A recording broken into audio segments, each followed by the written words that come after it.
दर्द प्रकट करने से प्रयोजन क्या है? दर्द झूठा हो या सच्चा हो, इससे क्या फर्क पड़ता है? प्रकट करने की आकांक्षा क्यों? घाव को दिखाते फिरने की जरूरत क्या है? बाजार में घाव खोलने का कारण क्या है? सच्चा सही, सच्चे और झूठे में फर्क करने का भी क्या कारण है? क्योंकि प्रयोजन तो एक ही है। मैंने तुमसे ये नहीं कहा है कि झूठे घाव मत दिखाना, सच्चे हो तो दिखाना, ये मैंने नहीं कहा है। घाव दिखाने की आकांक्षा क्या? और अगर घाव ही दिखाने हो तो सिर्फ दिखाने के लिए सच्चे की आकांक्षा कर रहे हो, फिर झूठे ही दिखा लेना, और झंझट क्यों लेनी सच्चे घाव की? लेकिन दिखाने का रस तो एक ही है कि घाव के माध्यम से सहानुभूति मांग रहे हो, कोई तुम्हारे दुख में सहभागी हो। ये रुग्ण आकांक्षा है। सुख में सहभागी करो, दुख में कोई साथ भी हो गया, कितनी देर साथ रहेगा?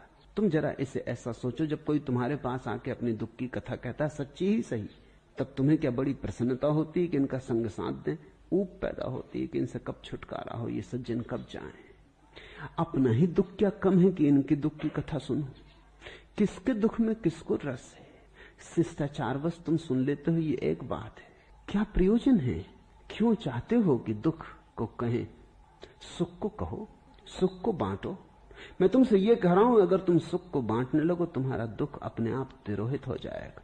क्योंकि सुख बांट के तुम्हें जो प्रेम मिलेगा, वो दुख बांट के मिली सहानुभूति से बहुत अन्य है। दुख कह के जो सहानुभूति मिलती है, वो तो प्रेम का आभास है, वो तो मात्र शिष्टाचार है, सभ्यता है। सुख बांटो, प्रेम चाहो। तुम झूठे को क्यों मांग रहे हो? दुख क्या दिखाना?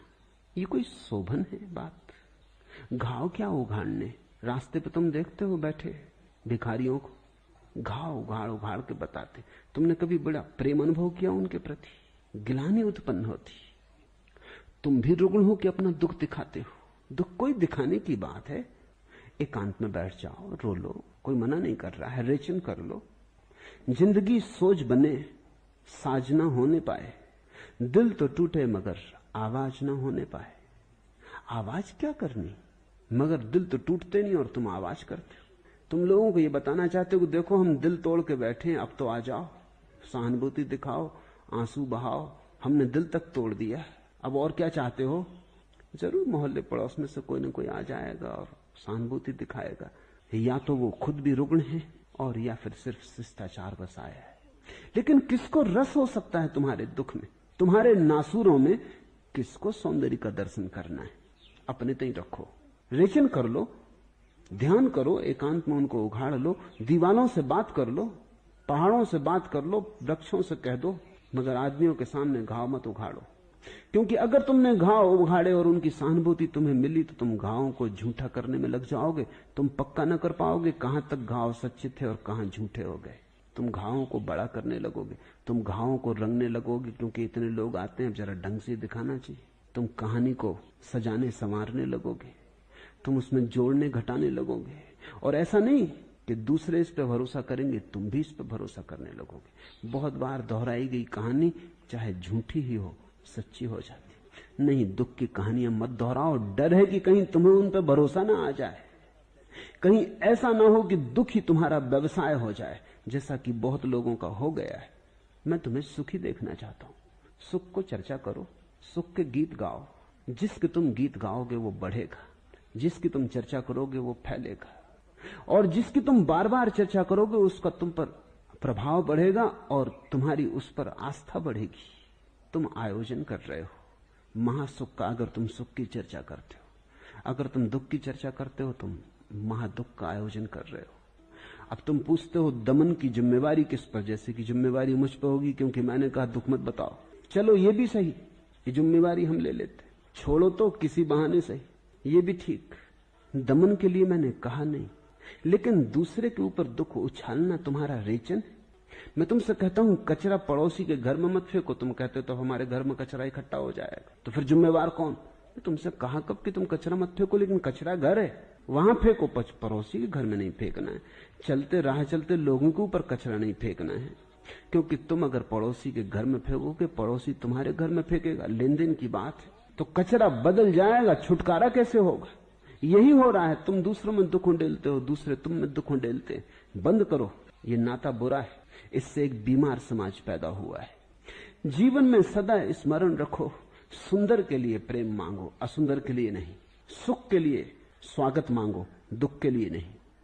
क्योंकि जिसके लिए तुम स्वागत मांगोगे, अगर स्वागत मिला तो तुम फिर उसे बढ़ाओगे स्वभावता। ये तो सीधा नियम है, गणित है। जब दुख के कारण इतना स्वागत मिलता हो तो फिर तुम कफन बांध के घूमोगे, तुम सिर में कफन बांध लोगे।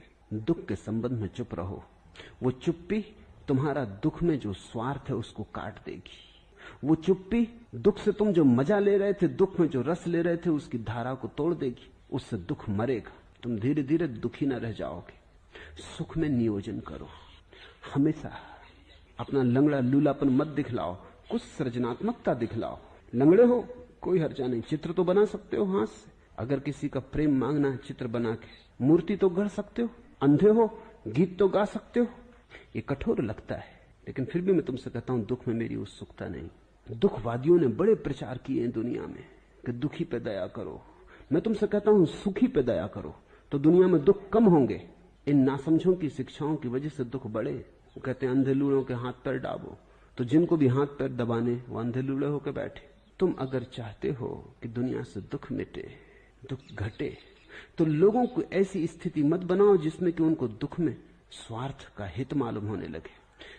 श्रेष्ठ को सत्कारो, सुंदर को स्वीकारो, सुख का गुणगान करो। दुख है उसका इलाज करो, मगर स्वागत नहीं। दुख है उसको मिटाने का उपाय करो, लेकिन सम्मान नहीं। दुख है उसे सहानुभूति दो, लेकिन इतनी नहीं कि लगे कि तुम प्रेम में पड़ गए हो। दुखी को यह पता होना चाहिए कि लोग शिष्टाचार, संस्कार, सभ्यता के कारण सेवा कर रहे हैं।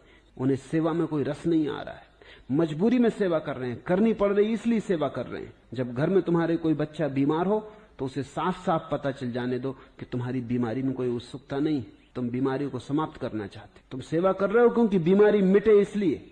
लेकिन ज्यादा लाड़ प्यार मत बतलाओ, गले मत लगाओ, सिर मत सहलाओ।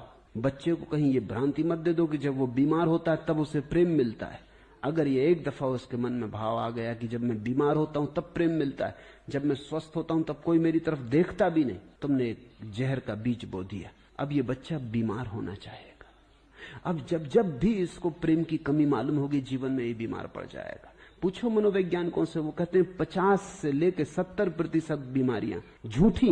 मैं तुम्हें एक अलग ही जीवन दृष्टिकोण दे रहा हूं। दृष्टिकोण पूरा ये है कि बीमारी है माना, होनी नहीं चाहिए। बीमारी है माना, मिटाने का उपाय करेंगे, लेकिन इसके साथ प्रेम इत्यादि को पागना उचित नहीं। दुनिया बहुत सुंदरतर हो सकती है।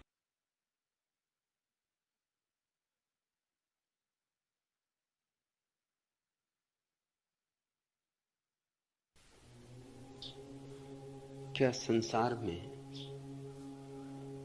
निराशा ही निराशा हाथ लगती है? क्या आशा रखना बिल्कुल ही व्यर्थ है?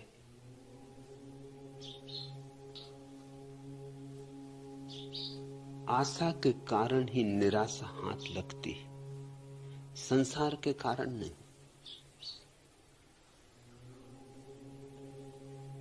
संसार को क्या पड़ी? संसार तो बिल्कुल तटस्थ है। सब खेल तुम ही रचा लेते हो। आशा बांधते हो, इससे निराशा हाथ लगती है। आशा का अर्थ है तुम चाहते हो भविष्य ऐसा हो, तुम्हारी वासना के अनुकूल, तुम्हारी तृष्णा के अनुकूल। और ये विराट अस्तित्व तुम्हारी क्षुद्र वासनाओं के अनुकूल नहीं चल सकता। और एकाध ही कोई होता तो भी ठीक था। करोड़ करोड़ जन, उनकी अरबों खरबों वासनाएं, अगर उन सब की वासनाओं के अनुकूल विश्व चले, एक पग भी न चल सकेगा, अभी बिखर जाएगा, अभी खंड खंड हो जाएगा। ये फिर ब्रह्मांड न रहेगा। इसके भीतर जो अभी संगीत है, जो तारतम्य है, इस जगत के भीतर अभी जो एक समायोजन है, हर चीज एक दूसरे से तालबद्ध है, वह सब बिखर जाएगा। तुम्हारी व्यक्तिगत आकांक्षा के कारण अस्तित्व उसका अनुसरण नहीं कर सकता, पूर्ण अंश के पीछे नहीं चल सकता।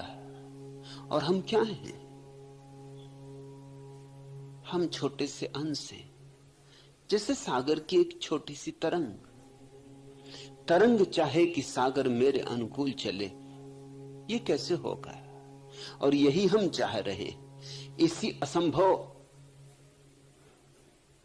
का नाम तृष्णा है। हां, सागर के साथ तरंग चल सकती तो जीतेगी, फिर कोई निराशा नहीं। लेकिन सागर के साथ जब तरंग चलेगी तो पहले तो आशा छोड़ देनी होगी। फिर जहां ले जाए विराट, जो उसकी मर्जी। जी विधि राखे राम। फिर तुम्हारी कोई आशा नहीं, इसलिए तुम्हारी कोई निराशा भी नहीं हो सकती। आशा के बीज बोओगे, निराशा की फसल काटोगे। सफलता की आकांक्षा करोगे, असफलता की खाइयों में, खड्डों में गिरोगे। विजय चाहते हो, हार सुनिश्चित है। इस महागणित को ठीक से समझ लो। इससे जिसने समझ लिया वह बुद्धत्व को उपलब्ध हो गया। अगर जीतना हो तो जीतने की बात ही छोड़ दो, फिर तुम्हें कोई हरा नहीं सकता। अगर जीवन में आनंदित होना हो तो आनंद पाने की बात ही मत उठाना, आनंद की चर्चा ही मत छेड़ना, आनंद पर अपनी आशा मत टिकाना, और आनंद की वर्षा हो जाएगी। लाओसु ने कहा है, कोई देखूं मुझे हराए तो। कोई मुझे हरा नहीं सकता। उसके एक शिष्य ने पूछा, लेकिन बड़े बड़े पहलवान हैं, आप ज्ञानी हैं जरूर, लेकिन देह में तो बड़े बलिष्ठ लोग हैं, वे आपको हरा सकते हैं। लाओसु ने कहा, कोई मुझे नहीं हरा सकता, क्योंकि मैं पहले से ही हारा हुआ हूं। मुझे वो हराएगा, उसके पहले ही मैं चारों खाने चित्त लेट जाऊंगा, फिर वो क्या करेगा? हारे को कैसे हराओगे? और जो विराट के सामने हार गया है वह जीत गया। परमात्मा के सामने हार कहीं होती? वहां हारना तो विजय के हारों से लद जाना है, मोतियों के हारों से लद जाना। तुम पूछते हो, क्या संसार में निराशा ही निराशा हाथ लगती? संसार का कुछ लेना देना नहीं। संसार बिल्कुल तटस्थ है, सब तुम पर निर्भर है। तुम अगर जगत की अंतरतम व्यवस्था के साथ चलो तो जीत ही जीत है। आशा और आशा के दिए जलने लगेंगे, दीपावली हो जाएगी। ऐसे दिए जलेंगे जो कभी बुझते नहीं। तुम्हारी विजय पताकाएं शाश्वत में उड़ेंगी। तुम ऐसे सिंहासन पर विराजमान हो जाओगे जिससे कोई कभी उतरा नहीं। गुलाल कल उसी सिंहासन की बात कर रहे थे। सहस्त्र दल कमल खुलेगा तुम्हारे भीतर, उसके सिंहासन पर तुम विराजमान हो जाओ। मगर यह सौभाग्य उनको मिलता है जो इतनी हिम्मत रखते हैं कि अपने अहंकार को परमात्मा के चरणों में चढ़ा दें। हां, तुम अगर चाहो कि तुम्हारा अहंकार जीते तो बुरे पिटोगे। जितना बड़ा अहंकार होगा उतने ज्यादा पिटोगे। अहंकार के अनुपात में ही तुम्हारी पिटाई होती। जो इतनी हारें, इतनी असफलताएं, इतने विषाद तुम्हारे जीवन में आते हैं, ये तुमने ही पुकारे, ये तुमने ही आमंत्रित किए। ये अहंकार चुंबक की तरह इनको खींचता है। अहंकार भ्रांति, तुम अलग नहीं हो अस्तित्व से, इसलिए तुम्हारी अलग आकांक्षा क्या, आशा क्या। तुम अगर अलग होते तो आकांक्षा अलग हो सकती थी, आशा अलग हो सकती थी। तुम विराट के साथ एक हो ही। जैसे कोई पत्ता वृक्ष का अपनी निजी आकांक्षा रखता हो तो मुश्किल में पड़ेगा। जब वृक्ष नाचेगा हवाओं में, उस पत्ते को नाचना नहीं, अभी वो विश्राम कर रहा है। और जब वृक्ष शांत है और हवाएं नहीं बह रही, तब उस पत्ते को नाचना है, उसका विश्राम पूरा हो गया। वो कभी वृक्ष के साथ अपने को पाएगा नहीं। और जब वृक्ष नहीं नाच रहा है तो पत्ता कैसे नाचेगा? और जब वृक्ष नाच रहा है तो पत्ता अपने को नाचने से कैसे रोक पाएगा? हर घड़ी पत्ते को निराशा हाथ लगेगी। हर घड़ी ऐसा लगेगा कि सारा नियोजन मेरे विपरीत है, सब मेरे दुश्मन है। कोई तुम्हारा दुश्मन नहीं सिवाय तुम्हारे, और कोई तुम्हारा मित्र नहीं सिवाय तुम्हारे। अगर अहंकार गिरा दो तो तुम अपने मित्र हो, अगर अहंकार को उठाए रखो तो तुम अपने शत्रु हो। संसार को मत दोष दो, दोष है तो तुम्हारे अपने ही मन का है। लेकिन अपने को दोष कोई देना नहीं चाहता। हम हमेशा कोशिश करते हैं कि कोई और मिल जाए जिसके कंधे पर हम अपने सारे दोषों का बोझ रख दें।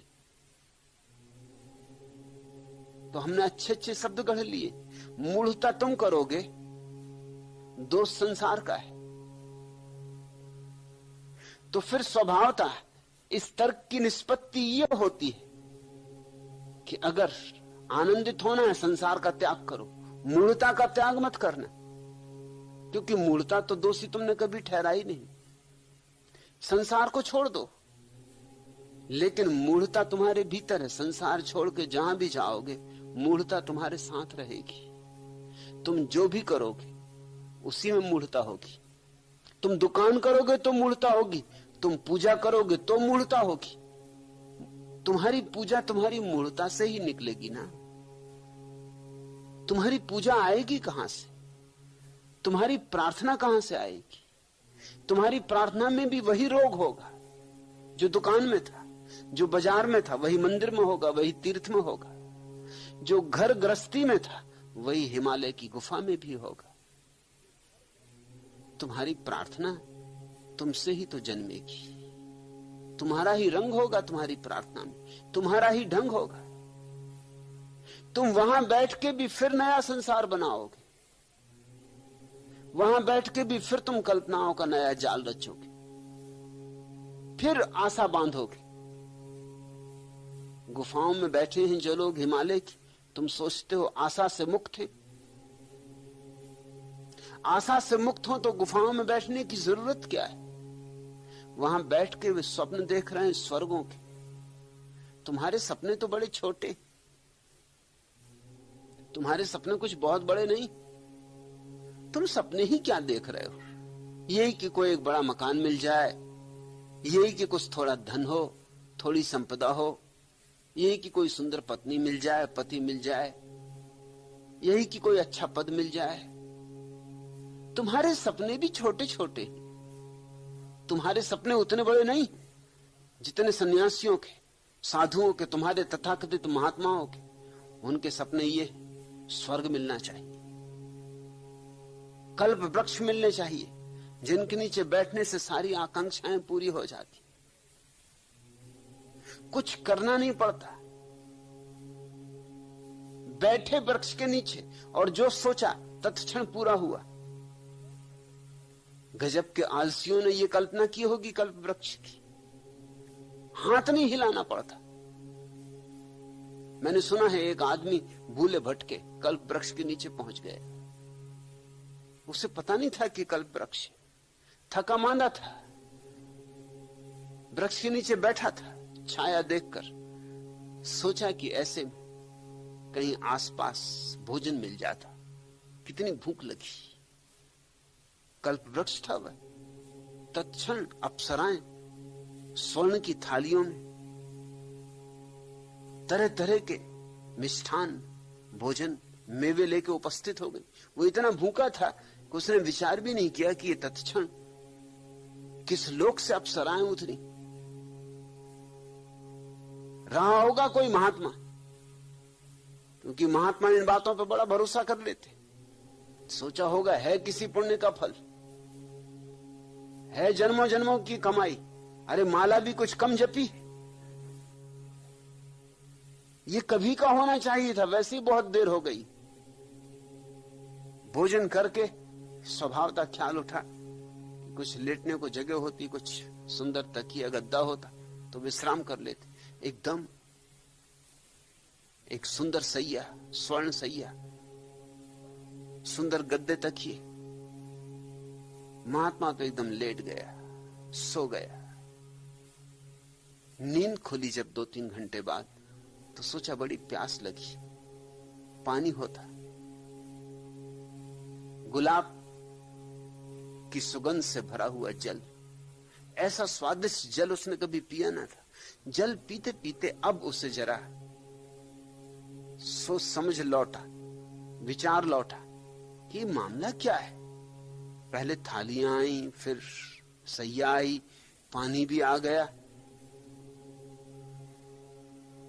इस झाड़ में कोई भूत प्रेत तो नहीं?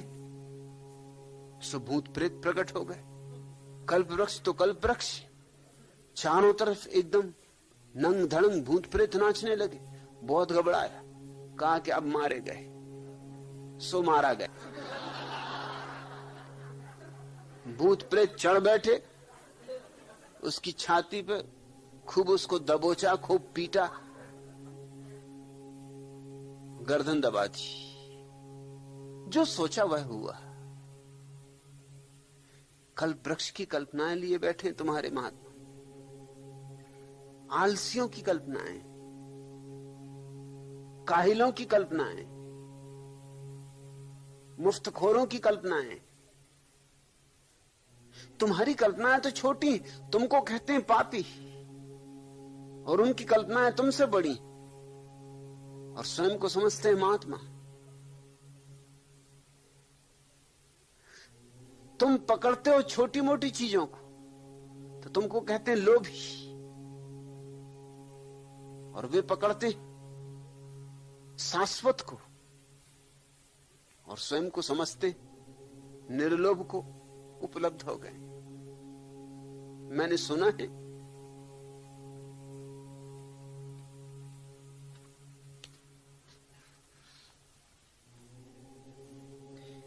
एक गांव में एक कंजूस रहता था, बड़ा कंजूस। उसने सुना कि पड़ोस के गांव में एक और भी बड़ा कंजूस है, और लोगों ने कहा कि तुम तो उसके आगे कुछ भी नहीं। दिल को बड़ी चोट लगी, अहंकार को बड़ा धक्का लगा। जब धीरे धीरे पड़ोस के गांव के कंजूस की ख्याति बहुत दूर दूर तक फैलने लगी, तो इस कंजूस ने सोचा कि मैं भी जाकर मिलूं, दर्शन करूं, देखूं कि ऐसा क्या है जो उसकी महानता की इतनी चर्चा हो रही और मेरी कोई चर्चा नहीं। सो उसने एक कागज लिया, उस कागज के ऊपर 2 स्वस्थ सुंदर खरगोशों के चित्र बनाए, और उस चित्र को एक डलिया में लेकर पड़ोस के गांव में रवाना हो गए। पहुंचा उस गांव, जाकर दस्तक दी द्वार पर। द्वार खुला, कंजूस का बेटा बाहर आया। उसने पूछा कि फला सज्जन कहां है? मैं उनसे मिलने आया हूं। बेटे ने कहा वे तो अभी बाहर गए हैं और 2-3 दिन तक शायद ही वापस आए, लेकिन मैं हूं उनका बेटा, कहें क्या सेवा करूं? उस कंजूस ने कहा कि मैं उनके लिए भेंट लाया था, और उसने निकाली डलिया में से उन सुंदर खरगोशों की तस्वीर और लड़के को देते हुए कहा कि ये मेरी भेंट उन्हें देना और कहना कि मैं उनसे मिलने आया था, मैं उनके पास के गांव में ही रहता हूं। बेटे ने कहा कि जब आए हैं इतनी दूर से, चलकर आए हैं, तो कुछ भेंट हमारी तरफ से भी लेते जाएं। भीतर आए, ले गया भीतर और कहा कि डलिया खोलें। खोली कंजूस ने डलिया। लड़के ने अपने हाथ से आम का आकार बनाया हवा में और कहा कि ये आम लेते जाएं, ये हमारी भेंट। अब आम तो थे नहीं, बस हवा में आम का आकार बनाया और उसकी झोली में डाल दिया। कंजूस लौटा अपने घर तो मनी मन सोचता आया कि जैसा सुना था वैसा ही पाया। अरे मैं तो कम से कम कागज पर बनाकर ले गया था खरगोश, और लड़के ने तो एक कागज तक खर्च ना किया, रंग खर्च ना किए, हवा में ही आम बनाकर दे दिए। जब बेटा इतना कंजूस है तो बाप से तो ईश्वर ही बचा है। इधर दूसरे गांव से बाप घर लौटा, बेटे ने सारी गाथा उसे सुनाई और उसने कहा कि वो आदमी ये 2 खरगोश भेंट दे गया है, और भेंट मैंने भी दे दी, खाली हाथ उसे जाने नहीं दिया। उसे मैंने कुछ आम भेंट दिए। लड़के ने पुनः आम की आकृति बनाई और कहा कि इस तरह मैंने उसकी डलिया में डाल दी। बाप ने देखा तो जोर से एक चांटा अपने बेटे को मारा और कहा कि अरे उल्लू के पट्टे, जब मैं घर नहीं होता तब तू कुछ ना कुछ गड़बड़ करता ही है। अरे नालायक, आखिर इतने बड़े बड़े आम देने की क्या जरूरत थी? अरे देने ही थे तो छोटे छोटे भी दे सकता था। तू तो मुझे लुटवा के रहेगा एक दिन।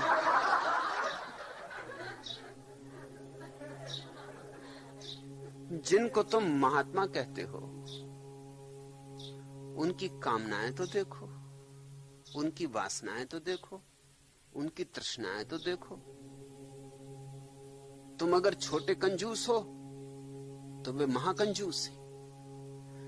तुम अगर चीजों को पकड़ते हो तो वे भी पकड़े हुए, मगर वे ऐसी चीजों को पकड़ते हैं जो छीनी ना जा सके। तुम तो ऐसी चीजों को पकड़ रहे जो छिन जाएंगी। तुम क्या खाक लोभी हो? तुम भी जानते हो कि ये सब पड़ा रह जाएगा, जब बांध चलेगा बंजारा सब ठाट पड़ा रह जाएगा। ये तो तुम जानते हो। उन्होंने नहीं पकड़ा है इसको इसीलिए कि सब ठाट पड़ा रह जाएगा। कुछ ऐसा पकड़ो कि पड़ा ना रह जाए, साथ जाए।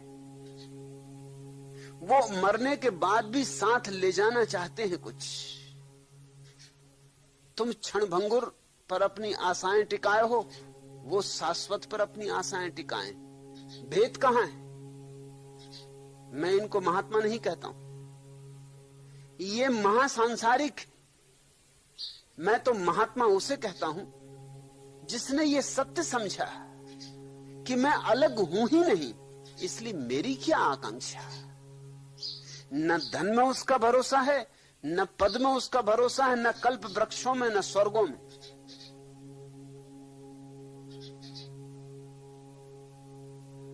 वो किसी चीज पर अपनी आशा ही नहीं टिकाता, न क्षणभंगुर पर, न कालातीत पर। उसने अपनी आशा को ही व्यर्थ देखकर छोड़ दिया है। आशा के छूटते ही निराशा समाप्त हो जाती। जरा सोचो, अगर आशा ना हो तो निराशा कैसे होगी? अगर तुम्हारे मन में आशा ही नहीं है तो तुम कैसे हताश होगे? असंभव। आशा गई तो निराशा गई, सफलता गई तो असफलता गई, दिन गया तो रात गई। वे साथ साथ हैं, संयुक्त हैं। दोनों साथ ही हो सकते और साथ ही जाते। संसार को दोष मत दो, अपने मन को समझो। मन ही तुम्हारा असली संसार है। लेकिन मन की तो हम चिंता नहीं करते, मन को तो लिए फिरते, मन को तो सजाते, संसार को गालियां देते। संसार जिसने तुम्हारा कुछ भी बिगाड़ा नहीं। ये वृक्षों का संसार, ये चांद तारों का संसार, ये आकाश में सूरज, ये बदलियां, इसने तुम्हारा क्या बिगाड़ा? ये विराट की अद्भुत लीला, इसने तुम्हारा क्या बिगाड़ा? इसको गाली देते हो, कहते हो ये सब माया। और भीतर तुम्हारे जो माया का मूल स्रोत है, तुम्हारी कल्पनाओं का जाल, तुम्हारी आकांक्षाओं का जाल, तुम्हारी तृष्णाओं का अनंत अनंत फैलाव, उसको गटके बैठे हो, उसको उगलो, उसको थूको। वही है भूल। मैं तुम्हारे मन को संसार कहता हूं। रंगों के मनहर मेले चले गए छोड़ अकेले, टूटे अनुबंधों जैसे, रूठे संबंधों जैसे, बिखर रहे पल अनुपल हम, फूटे तटबंधों जैसे, झरे गिरे पीत पात से, भरे भरे गीत गात से, पीड़ाओं में घुले मिले, आंसू से जी भर खेले, शापित वरदान सरीखे, बुझकर भी जलते दिखे, अर्थहीन जीवन जीना जग आकर हमसे सीखे। अपनों के तेवर बदले, सपनों के जेवर बदले, प्रज्वलित पलाश से नयन जैसे गेरू के ढेले, सांसें घनसार हो गईं, आशाएं छार हो गईं, अधरों पर चिपकी बेबस, मुस्कानें भार हो गईं, रोम रोम जलती होली, भाल लगी उलझन रोली, एक भाव से तथस्थ हो, फाग आग दोनों झेले, रंगों के मनहर मेले। सब मेले तुम्हारे मन में, ये सब रंग तुम्हारे मन में, ये सब इंद्रधनुष तुम फैलाते हो, और फिर इन धनुषों को फैलाते हो, फिर उनको पकड़ने चलते हो, फिर हाथ कुछ नहीं लगता तो रोते हो, फिर गालियां संसार को देते हो। मन के प्रति जागो, मन से जागो, मन के साक्षी बनो। मन के प्रति साक्षी बनते ही छुटकारा हो जाता है। इस संसार से ही नहीं, उस पारलौकिक संसार से भी।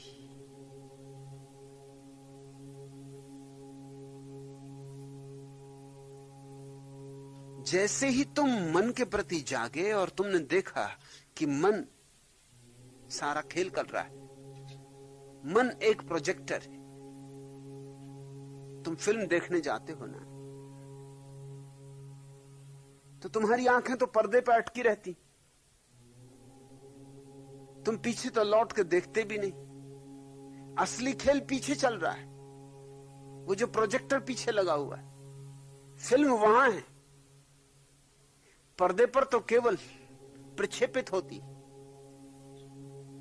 लेकिन तुम पर्दे पर उलझे हो जहां कुछ भी नहीं, सिर्फ धूप छांव का खेल है। मगर कैसे उलझते हो? अगर कोई दुखांत दृश्य आ जाता तो आंसू टप टप झर जाते, अगर कोई सुखांत दृश्य आ जाता है तो हंसी के फव्वारे छूट जाते। तुम कितने रंगों में से गुजर जाते हो एक फिल्म को देखते हुए, और जानते भली भांति कि पर्दा है और कुछ भी नहीं, फिर भी धोखा खा जाते हो, जान जान के धोखा खा जाते हो। लेकिन असली प्रोजेक्टर पीछे, वहां प्रोजेक्टर कोई बंद कर दे, पर्दा खाली हो जाए। मैं तुमसे यह कह रहा हूं कि संसार तो केवल पर्दा है। मन जो तुम्हारे भीतर छिपा है, वहां सारा खेल चल रहा है। उस खेल को तुम प्रक्षेपित करते रहते हो बाहर। जिस दिन भीतर मन से छूट जाओगे उस दिन बाहर का संसार तत्क्षण बदल जाता है, इसके रंग रंग बदल जाते। उस दिन संसार पाया ही नहीं जाता, परमात्मा पाया जाता, उसका कोरा निर्दोष अस्तित्व। तुम विकृत कर रहे हो, तुम डाले ही जाते हो अपनी आशाएं, अपनी तृष्णाएं, तुम फैलाए ही जाते हो ये मकड़ी के जाल। अपने ही भीतर से निकालती है मकड़ी और जाला रच देती। ऐसे ही तुम भी अपने ही भीतर से निकालते हुए ये जाले और रचते चले जाते, फिर अपने ही रचे जालों में उलझ जाते हो, फिर चीखते चिल्लाते हो कि बचाओ। पूछ रहे हो क्या संसार में निराशा ही निराशा हाथ लगती? बहुत आशा की होगी तो निराशा ही निराशा हाथ लगेगी। अगर आशा न की हो तो निराशा बिल्कुल हाथ नहीं लगती। मेरे हाथ तो निराशा बिल्कुल नहीं लगती।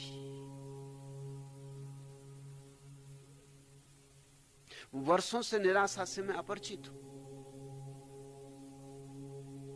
कभी कभी कोशिश भी करता हूं कि निराशा हाथ लगे, नहीं लगती।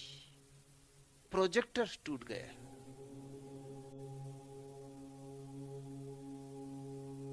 और तुम कहते हो क्या निराशा ही निराशा हाथ लगती? सब तुम पे निर्भर है।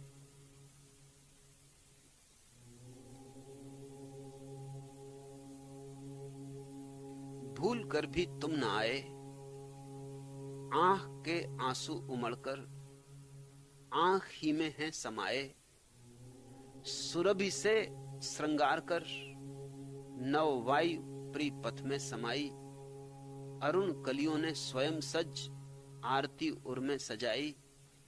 वंदना कर पल्लवों ने नवल वंदनवार छाए। मैं ससीम असीम सुख से सींच कर संसार सारा।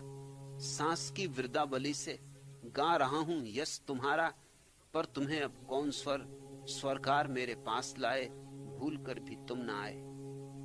परमात्मा को पुकारोगे तो तुमने पुकार में एक बात मान ली कि वह दूर है,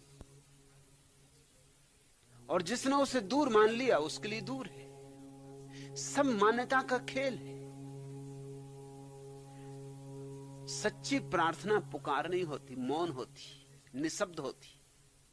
निशब्द प्रार्थना का अर्थ है कि इतने करीब है कि उससे बोलें क्या, उससे कहें क्या। हमारे कहने के पहले वो जान लेता है, हमारे जानने के पहले वो जान लेता है। हमें तो बहुत बाद में खबर होती, हमें तो खबर होते होते ही खबर होती, पता चलते चलते ही चल पाता है। वो तो हमारे अंतरतम में विराजमान है। उससे कहना क्या है, उसे बताना क्या है, उसे सलाह क्या देनी। तुम मंदिरों में क्या कर रहे हो, मस्जिदों में क्या कर रहे हो? परमात्मा को सलाह दे रहे हो, ऐसा करो वैसा करो, कि मेरी पत्नी बीमार है उसको ठीक करो, कि मेरे बच्चों को नौकरी नहीं लग रही नौकरी लगाओ। मांगे जा रहे हो भिखमंगों की तरह। और अगर नौकरी न लगी तुम्हारे बेटे की तो निराशा आ गई। अगर पत्नी ठीक न हुई तो निराशा आ गई। हो गई ठीक संयोग वसात तो भी झंझट है। मैं जबलपुर में था, एक शाम अपने बगीचे में टहल रहा था और एक सज्जन मिलने आ गए। तो वहीं खड़ी कार से मैं टिक के खड़ा हो गया और उनसे बातें करने लगा। उन्होंने जल्दी से नोटबुक निकाली, कुछ नोट करने लगे। मैंने कहा क्या करते हो? उन्होंने कहा कि बस इशारा आपने दे दिया। मैंने कहा मैं अभी बोला भी नहीं। ऐसे तो मैं बोल बोल के परेशान हो जाता हूं तो भी लोगों को इशारे नहीं मिलते। तुम तो गजब के ज्ञानी मालूम होते हो। मैंने कहा जरा देखूं क्या नोट किया। नोट किया उन्होंने कार का नंबर। कहने लगे मैं यही पूछने आया था कि लॉटरी में कौन से नंबर का टिकट खरीदूं। आपने भी गजब कर दिया, नंबर सी टिक के खड़े हो गए। इशारा मैं फौरन समझ गया। अरे वाह, मैंने कहा भी नहीं, पूछा भी नहीं अभी, और आप हाथ रख के नंबर पे ही खड़े हो गए, साफ कह दिया। अब और क्या है? मैंने कहा अब तुम मुझे झंझट में डालोगे।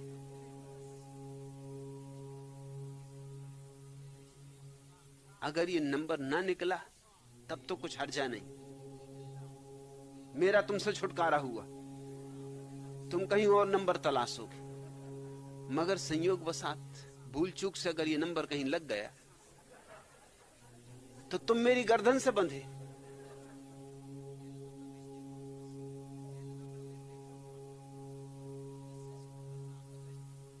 लोग वासनाओं से भरे, तृष्णाओं से भरे,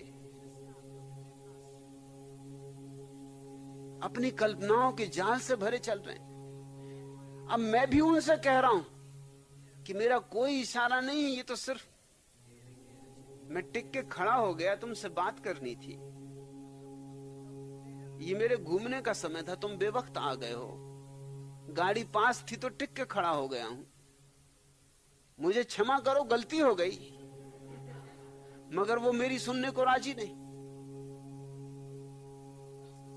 वो तो जल्दी से नमस्कार किए और चलते बने। उन्होंने कहा कि बस चलता हूं, बात हो गई। वासनाओं से भरा हुआ आदमी वही देखता है जो देखना चाहता है, वही सुनता है जो सुनना चाहता है। वासनाएं उसे वह नहीं देखने देती जो है, वह नहीं देखने देती जो चारों तरफ मौजूद है।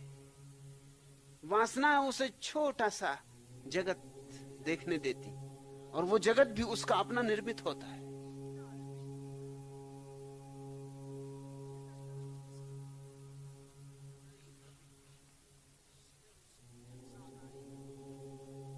चंदूलाल उन दिनों सड़क के किनारे विज्ञापनों के बड़े बड़े बोर्ड बनाया करता था। एक दिन वह ऊपर की सीढ़ी पर से नीचे आ गिरा तो उसे बहुत चोट आ गई। डब्बू जी उसे देखने अस्पताल पहुंचे। देखा चंदूलाल को जगह जगह फ्रैक्चर पर पट्टियां बंधी, सारे शरीर पर फ्रैक्चर ही फ्रैक्चर, कुछ दिखाई नहीं पड़ता, बस आंखें दिखाई पड़ती और मुंह दिखाई पड़ता है। डब्बू जी को बहुत दुख हुआ और कहा कि बहुत दुखी हूं, तुम्हें बहुत दुख हो रहा होगा। चंदूलाल ने कहा कि ऐसे नहीं होता, हां जब हंसता हूं तब जगह जगह दुख होता है। डब्बू जी ने कहा लेकिन इसमें हंसने की बात ही कहां, हंसते काहे के लिए? तो चंदूलाल ने कहा हंसने का कारण यह है कि अब कुछ न पूछो, न पूछो तो अच्छा। अरे मैं जिस जगह काम कर रहा था उसके सामने वाले मकान की खिड़की में एक नवयुवती अपनी ड्रेस बदल रही थी। वह अपना आखिरी कपड़ा उतारने ही जा रही थी कि सीढ़ी टूट गई और मैं नीचे आ गिरा और यह हालत हुई। डब्बू जी ने आश्चर्य से पूछा कि लेकिन सीढ़ी टूटी कैसे? क्या तुम्हारे वजन से सीढ़ी टूटी? चंदूलाल बोले, अरे साली मेरे वजन से कहां, वह तो वे 25 आदमी और जो चढ़े हुए थे उनके वजन के कारण टूटी, कोई मैं अकेला थोड़ा सीढ़ी पे था, पूरा गांव ही चढ़ा हुआ था। सीढ़ी भी कब तक ठहरती, और इसलिए कभी कभी रह रह के उनको हंसी आ जाती, तो वाह रे वाह।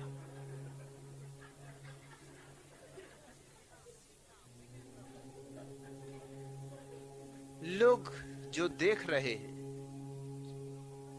लोग जो सुन रहे, वह नहीं जो है। उनकी अपनी कल्पना के जाल, उनके लिए वो काफी कीमतें चुका रहे हैं। जिंदगी भर गमाते, हड्डी पसली टूट जाती, अस्थि पंजर रह जाते, मगर रोग वही पुराने के पुराने। इसीलिए सत्य को कहना मुश्किल है। कल रात ही एक भारतीय मित्र ने, जो अमेरिका में निवास करते हैं, संन्यास लिया। मैंने उन्हें नाम दिया अशोक मुनि।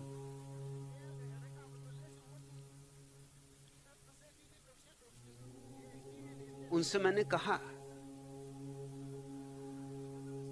अशोक शब्द बुद्ध का शब्द है। बुद्ध के पहले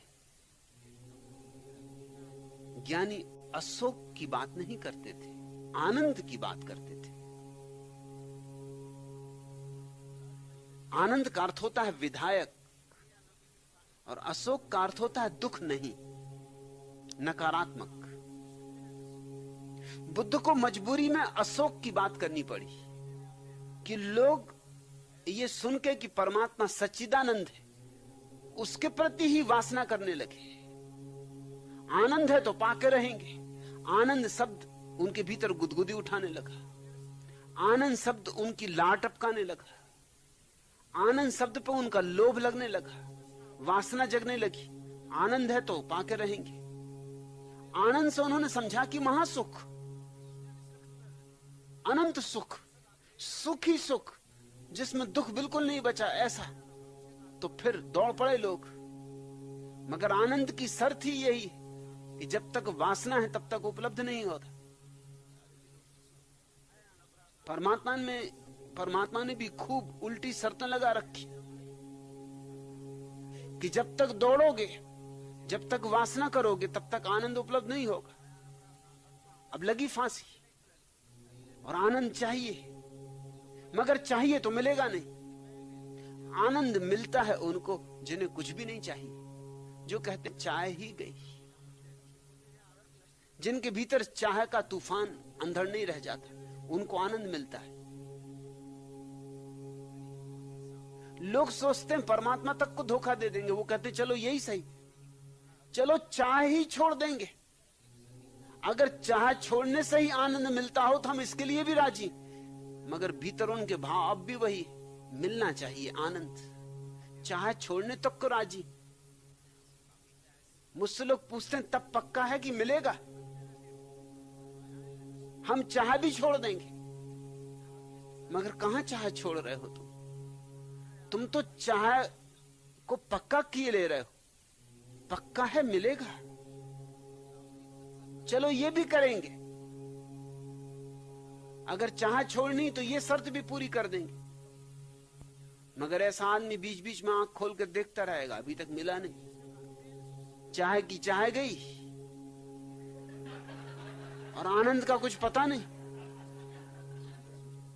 अब कितनी देर और लगेगी?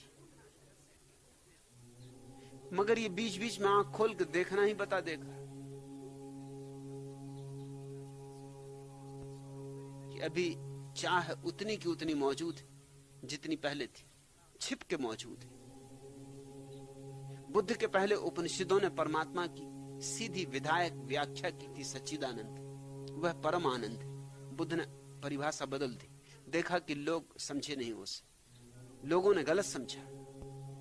लोगों ने आनंद को ही अपना लक्ष्य बना लिया। बुद्ध ने कहा परम अवस्था का केवल इतना ही अर्थ है कि वहां दुख नहीं।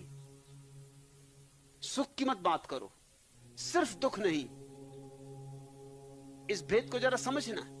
अगर कोई कहे कि वहां परम आनंद है तो एकदम उत्साह उठती है, उमंग उठती कि पालें। और कोई कहे कि वहां दुख नहीं है तो दिल बैठ जाता है कि दुख नहीं, बस इतना ही। कुछ और बताएं, मिलेगा क्या? बुद्ध कहते हैं मिलेगा यही कि दुख नहीं, दुख निरोध। बुद्ध ने शब्द उपयोग किया दुख निरोध, कि वहां दुख न रह जाएंगे। दोनों में बड़ा फर्क हो गया। बात एक ही थी, मगर वासनाग्रस्त लोगों बुद्ध की बात नहीं जमी। आज भी वे उपनिषद दोहराए जा रहे हैं और बुद्ध को तो कब का भुला चुके। भारत से तो बुद्ध की जड़ें उखाड़ के फेंक दी। हालांकि बुद्ध ने जो किया था वो महत्कारी था, बहुत अद्भुतकारी था। बुद्ध ने चेष्टा की थी कि तुम्हारे भीतर वासना को बिल्कुल ही काट दिया जाए ताकि तुम्हें आनंद मिल जाए, मगर तुम चूक गए। तुम बुद्ध से चूके, तुम बुद्धों से चूकते रहे हो, क्योंकि तुम्हारी भाषा का जाल बुद्ध ने तोड़ने की कोशिश की। बुद्ध ने नई भाषा रची। बुद्ध ने कहा वह परम अवस्था, उसका नाम मोक्ष नहीं, उसका नाम निर्वाण। क्यों मोक्ष क्यों नहीं? क्योंकि मोक्ष का अर्थ होता है मैं रहूंगा वहां, मुक्त होकर रहूंगा। लेकिन मैं रहूंगा और मुक्त होकर रहूंगा। लेकिन जब तक मैं है तब तक कहां मुक्ति? मुक्ति तो तभी है जब मैं गया। मैं से मुक्ति ही मोक्ष है, ये परिभाषा है मोक्ष की। और सुनने वालों ने कहा कि ये तो बड़ी अच्छी बात है, मोक्ष, कोई झंझट नहीं, कोई बंधन नहीं, पत्नी बच्चे संसार, कोई उपद्रव नहीं, बैठे हैं सिद्ध शिला पर, भोग रहे आनंद ही आनंद। एकदम वर्षा हो रही अमृत की, झड़ी लगी, मगर मैं हूं। अगर मैं हूं तो मोक्ष नहीं, लेकिन मोक्ष शब्द में मैं बच जाता है। मोक्ष से ऐसा भाव लगता है कि मैं तो रहूंगा, मुक्त होकर रहूंगा। बुद्ध ने कहा कि नहीं, तुम नहीं रहोगे, इसलिए निर्वाण शब्द चुना। निर्वाण का अर्थ होता है दिए का बुझ जाना। तुम तो ऐसे बुझ जाओगे जैसे दिया बुझ जाता, तुम तो रहोगे ही नहीं। अब ये बात कुछ वासना जगाएगी। लोग बुद्ध से पूछे हैं बहुत बार कि आपकी बातें बड़ी अजीब है, अगर हम रहेंगे ही नहीं तो किस लिए हम ध्यान करें और किस लिए हम साधना करें? मिटने के लिए? आदमी होने के लिए कुछ करना चाहता, मिटने के लिए नहीं। ये तो आप अजीब शिक्षा दे रहे हैं कि शून्य हो जाओगे। अरे शून्य हमें होना ही नहीं, हमें पूर्ण होना है। उपनिषद ठीक कहते हैं, लोगों ने कहा वह पूर्ण है, उस पूर्ण से पूर्ण ही पैदा होता है। उस पूर्ण से पूर्ण को निकाल लें तो भी पीछे पूर्ण ही शेष रहता है। उस पूर्ण में पूर्ण को जोड़ दें तो भी पूर्ण पूर्ण ही रहता है। ये बात जचती। पूर्ण में कुछ आकर्षण मालूम होता है। पूर्णता अहंकार को और सजावट दे देती, श्रृंगार दे देती। बुद्ध कहते हैं शून्यता, निर्वाण। उपनिषद कहते हैं आनंद, बुद्ध कहते हैं दुख निरोध। उपनिषद कहते हैं फूल ही फूल खिल जाएंगे, बुद्ध कहते हैं कांटे नहीं होंगे। मगर कांटे नहीं होंगे ये बात किसको राजी करेगी तप करने के लिए, योग करने के लिए? अगर तुम योग कर रहे हो, उपवास कर रहे हो, सिर के बल खड़े हो, महीनों का उपवास कर रहे हो, कोई पूछे किस लिए, तुम कहोगे कि वहां दुख निरोध, कि वहां दुख नहीं होगा। और इतना दुख यहां पा रहे नाहक, और कुल परिणाम इतना होने वाला दुख निरोध, नकारात्मक। लेकिन जहां दुख नहीं है वहीं आनंद का आविर्भाव है। बुद्ध उसको कहते नहीं, उसको कहते से भूल हो जाती, क्योंकि तुम वही समझ सकते हो जो तुम समझ सकते हो।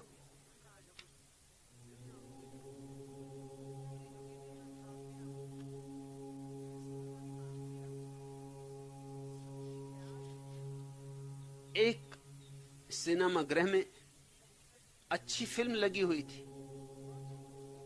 चंदूलाल ने अपनी प्रेसी से कहा कि पीछे की सीट के टिकट ले लेते।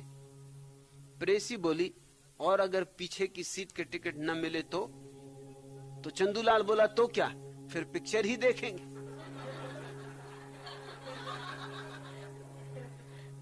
लोगों की अपनी भाषाएं, लोगों के अपने हिसाब।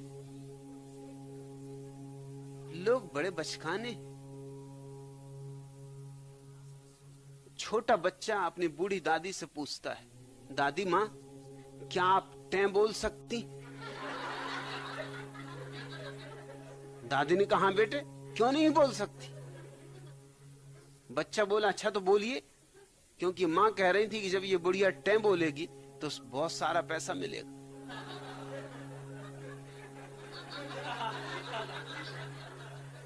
लेकिन बच्चे को क्षमा किया जा सकता है, वो बेचारा जितना समझ सकता था उतना समझा कि सिर्फ टें बोलने की बात है तो बोल ही दो टें, बहुत सारा पैसा मिल जाए। उसे क्या पता कि टें बोलने के पीछे बड़े राज।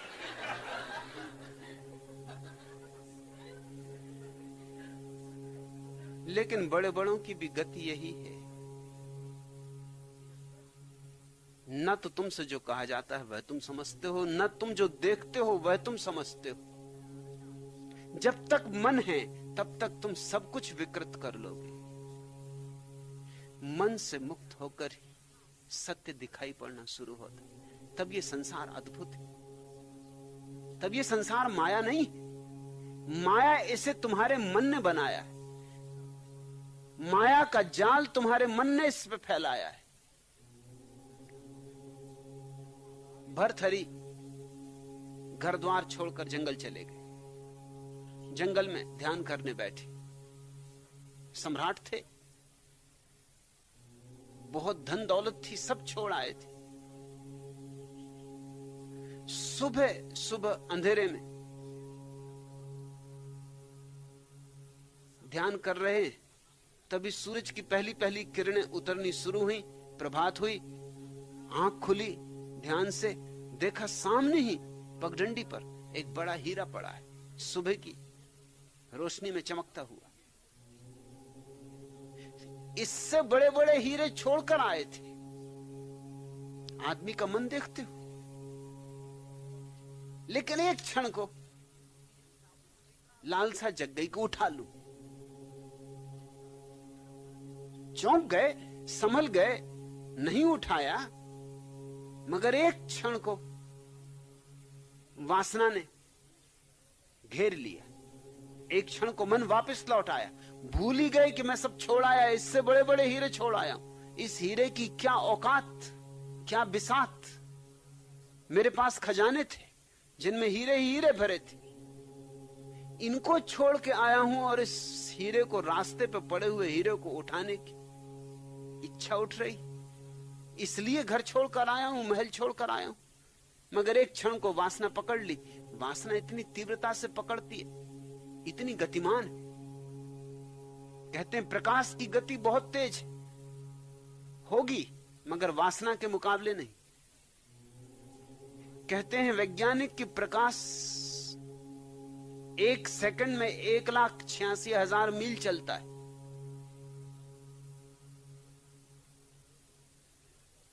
एक सेकंड में सूरज की किरण 1,86,000 मील पार कर जाती। इससे बड़ी कोई गति नहीं। मगर वासना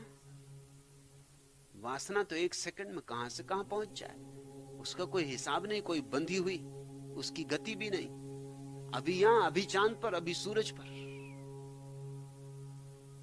एक क्षण में, क्षण के एक अंश में भर्तहरि खो गए। चौंक गए, संभाल लिया, नहीं गिरे, मगर तभी एक और दुर्घटना घटी। 2 घुड़सवार दोनों तरफ से रास्ते पर आए। दोनों की नजर एक साथ उस हीरे पे पड़ी। दोनों ने तलवारें निकाल के हीरे पर टेक दी और दोनों ने दावा किया कि पहले नजर मेरी पड़ी है, इसलिए हीरा मेरा है। भर्तहरि थोड़े मुस्कुराए भी, क्योंकि नजर तो पहले उनकी पड़ी थी। फिर इस बात पर मुस्कुराए कि मैं मुस्कुरा रहा हूं तो अभी भी मैं दावेदार हूं। हालांकि अभी अभी मैंने सोचा था कि अरे ये मैंने क्या किया, ये कैसी वासना उठी। अब फिर मन में एक लहर उठी कि हो जाऊं खड़ा। पुराने छत्री कि बता दूं इनको कि नजर किसकी पहले पड़ी। फिर रह गए। फिर संभल गए। उठ आ रही है माया, उठ आ रही वासना,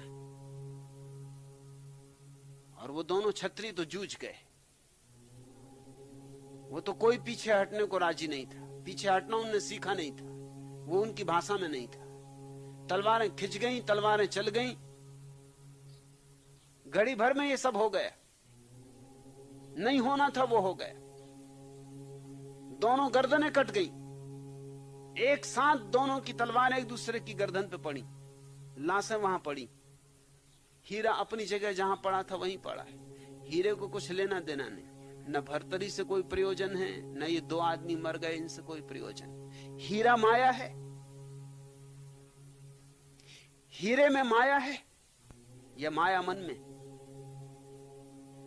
भरथरी को एक झोंका माया का आया था, फिर दूसरा झोंका भी आया, मगर संभाल गए। मगर ये दो आदमी मर मिटे उस हीरे के लिए, जिस हीरे को इन दोनों का कोई कभी पता ही ना चलेगा। उस हीरे के लिए जिसको इन दोनों से कुछ लेना देना न था, जो किसी का भी नहीं है, तो परमात्मा का, नहीं तो किसी का भी नहीं। और हीरा हीरा है ये भी बस हमारी मान्यता है, नहीं तो पत्थर।